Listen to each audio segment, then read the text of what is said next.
Dan yang mengetahui tahapan-tahapannya itu kan dokter dan nakes. Jadi misalnya seperti kasus yang di rumah sakit tersebut, di mana diagnosis pasien itu baru dalam proses penegakan.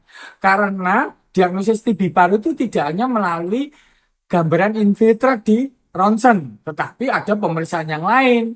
Ada tes BTA sputum, tes cepat molekuler, bahkan ada tes IGRA, tes mantuk, dan lain-lain. Dan itu sedang menjalani proses, karena memang butuh waktu dan butuh pembacaan dari divisi yang lain, dalam hal ini laboratorium dan dokter patologi klinik. Tetapi pasiennya nggak sabar dan secara tidak hormat itu memaksa dokter untuk segera memberikan diagnosis. Nah, kalau diagnosisnya salah, yang tanggung jawab siapa? Memang sekarang itu zamannya masyarakat sipil.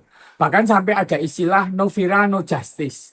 Tetapi sebenarnya kebebasan yang berlebihan tanpa melalui koridor yang tepat, apalagi menyangkut keselamatan pasien, itu akan menjadikan hal yang mudarat. Pertama, di sini hak privasi dokter dilanggar. Makanya kenapa di rumah sakit itu ada tulisan dilarang memvideokan. Karena itu menyangkut sifat hubungan antara dokter dan pasien, di mana ada hukum kerahasiaan. Nah, jikalau itu dilanggar, otomatis sudah terjadi penodaan terhadap hubungan antara dokter dan pasien. Terus prinsip kedua yang terjadi sekarang karena terjadi gegar budaya, terjadi yang namanya death of expertise, di mana keahlian dokter itu kurang dihormati. Pendapat seorang dokter konsulen yang memiliki pengalaman panjang itu dianggap sama dengan pendapat tetangganya sendiri, tukang jamu misalnya, atau dukun, orang pinter, dan lain-lain.